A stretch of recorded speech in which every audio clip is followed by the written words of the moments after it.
What's up, guys, and what's up, Sussex Squad? Y'all, happy Sunday. Listen, sit down. We got to talk, and we got to talk now. Kensington Palace must be held accountable for their transgressions against humanity. I'm not even joking. You guys, Kensington Palace, via the Sun, well, actually, the Sun has officially, and I mean officially admitted, all right? There you have it. Let's let the Queens of Heart on Twitter actually say it. There you have it, folks. The Sun newspaper editor just admitted that they were in lengthy talks with Kensington Palace to leak that video of supposedly a sick Kate prancing around the market with William.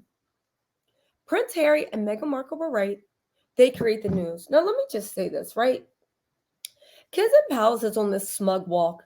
They somehow think that because they were caught throwing a sick woman underneath the bus over and over and over, lying, using a deep fake, because that video of Kate at the farm, we know that can't be her. So Kate didn't orchestrate it. She's busy dealing with her illness. Kate is excused from the conversation. Kensington Palace, you need to answer for this. And instead of being honest, these people sit and still lie through their teeth. That was not Kate. It couldn't be Kate. Even Kate said it couldn't be her. Okay? Am I tripping? Am I misreading this? This is literally, listen, this is the confirmation that Kensington Palace orchestrated and hired a Kate impersonation. And listen, we should have known, because not one person glanced up or looked at her. But you know why I think that is? Because I'm about to show you the video. Hold on. 30 feet back and blurry through an iPhone 4 lens that's dirty, right? Has suntan oil in it. We still were like, that don't really look like her. Imagine in real life, the people sitting there probably saw a woman, just a tall brunette, and that's why I didn't even look, because in real life, up close, it probably didn't even really look like Kate. Now, here's the real question. Was that really William?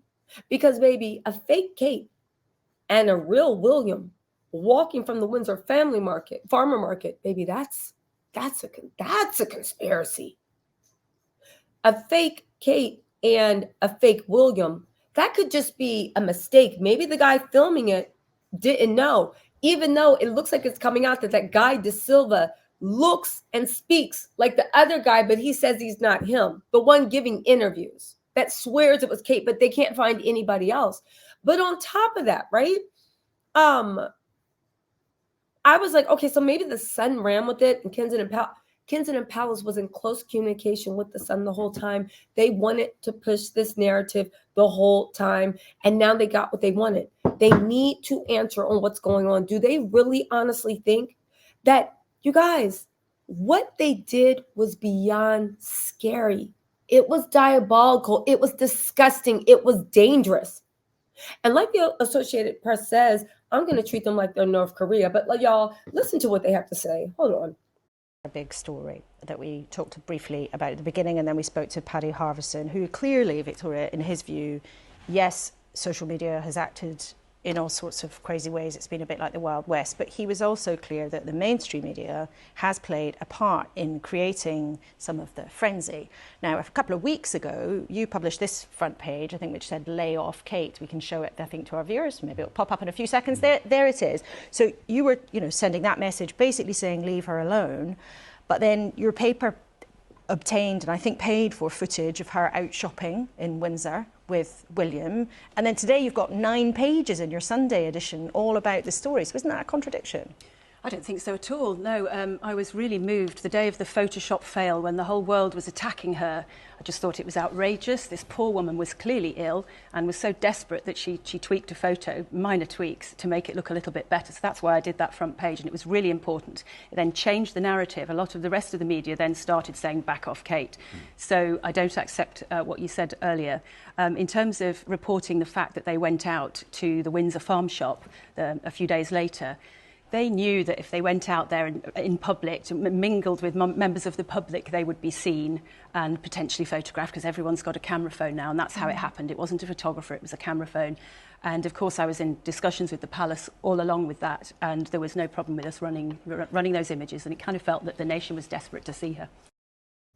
Again, BCBC Politics said the Prince and Princess of Wales knew that they were quoting the girl in the video. If you guys don't know, that is the editor of The Sun. That is also the person that edited and published the Jeremy Clarkson article against Meghan Markle. It's also one of the main people that Harry is currently suing. Everybody that was involved in that fake video, everyone, in my opinion, the video was fake. You can let me know, but it looks fake to me. And I want Kensington Palace to submit that video to an independent review to actually see if it's real or not. Okay. They're all those people that paid William that money. Yeah, they're all really good. The Sun editor, Victoria Newton, that's who I'm talking about, defends a video of the couple at Windsor Farm Shop and says she was in discussions with the palace and they had no issues. They knew that if they went out there, they would be seen. They're really trying to tell us that that woman that was just in that video they circulated the other day is now there, and Kensington Palace really thinks they're going to hide behind a sick woman and we're going to let them. Do they really honestly think that? I think actually the battle that is going on is within William. There are two completely understandable characteristics of his that are at play at the moment and are battling with each other. So there's the William who is understandably obsessed with privacy. He's obsessed with the privacy of his family. He's obsessed with the privacy of his wife, and he's obsessed with history not repeating itself with his mother, Diana, Princess of Wales. But that is in conflict in the last few weeks with the other aspect of William. And I did his first broadcast interview. He was a student 20 years ago. And in that interview, the bit that's always stuck in my mind is he said, "I hate losing control." And that aspect of control has driven his life as a senior royal as he heads towards his destiny of being king. And in the last few weeks, he has lost control.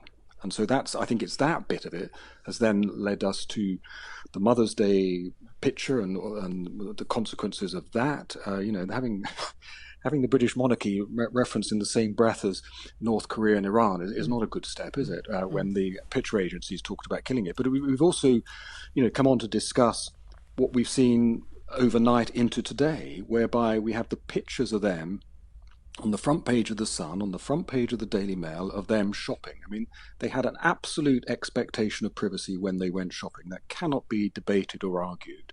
And those pictures would not have appeared on those papers if the editors of those papers weren't reasonably confident that William and Kate wouldn't kick up if they were published. And has Kensington Palace said anything since? Not a word. So that's so interesting, because there is kind of a variety of different theories about that. Is that one, that maybe a photographer had been tipped off, it might be a good idea to have someone with a camera outside this farm shop in Windsor. You're not saying that. You're saying, look, it may have well have been a random photo that someone just picked up, but that the papers would not have run it if there was serious pushback from the palace. Well, I think we can contrast it, can't we, with never have we spoken so much about photographs of one woman. But if we contrast it with the pap picture of the Princess of Wales, Kate, with her mother, that was shown internationally but didn't appear in any UK publication. And it's pretty clear that Kensington Palace made it pretty clear to the editors involved that they would very much rather it was. Now, y'all, Peter Hunt actually had something to say about this. Who's been surprisingly not fair, but he's been given this thing. Peter Hunt said, "A peek behind the curtain of the deals done between the media and the palace. William and Kate knowingly waived their right to privacy. The royals can be flexible when it 100% suits suits them." Let me just also say this, and this is something that needs to be said. Actually, listen to this TikTok I found. All right, and then I'll meet you guys after the jump.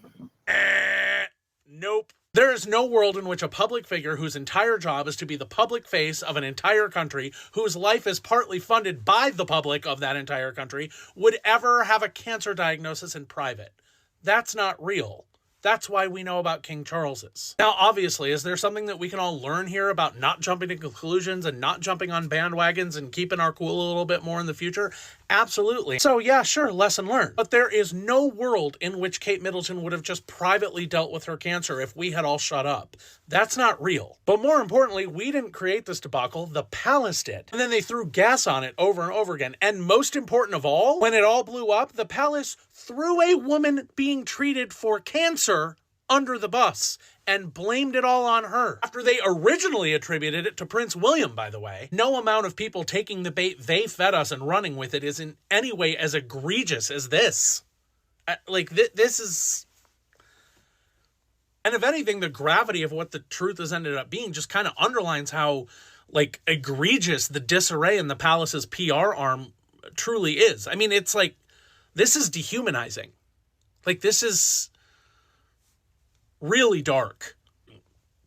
Woof. Anyway, with all that said, lesson learned, and obviously truly hope that she's okay, and, wishing her a speedy recovery and a better PR staff in the future. Again, what Victoria says is, of course, I was in discussion with the palace all along, and there was no problem with us running those images. And it kind of felt like the nation was desperate to see her. See who is that woman? I will say that as much as they cry, oh my God, we want privacy. The sick woman is 100% going to get privacy. But Kensington Palace, you don't want privacy. You want good media. You want good press. You want us to completely move along from the fact that you should be named and shamed for what you did. People should be fired. On top of that, they should be sanctioned if they can. That was very sick and dangerous. These are not just regular celebrities. This is a portion of the UK government. They are heads of state. The fact that they were allowed to play in the world space like that, no. It's to me, it seems like it is completely, right? Completely, it's unacceptable. It's unacceptable. In any case, you guys, let me know what you think in the comments. I'm going to try to make this a happy upload day.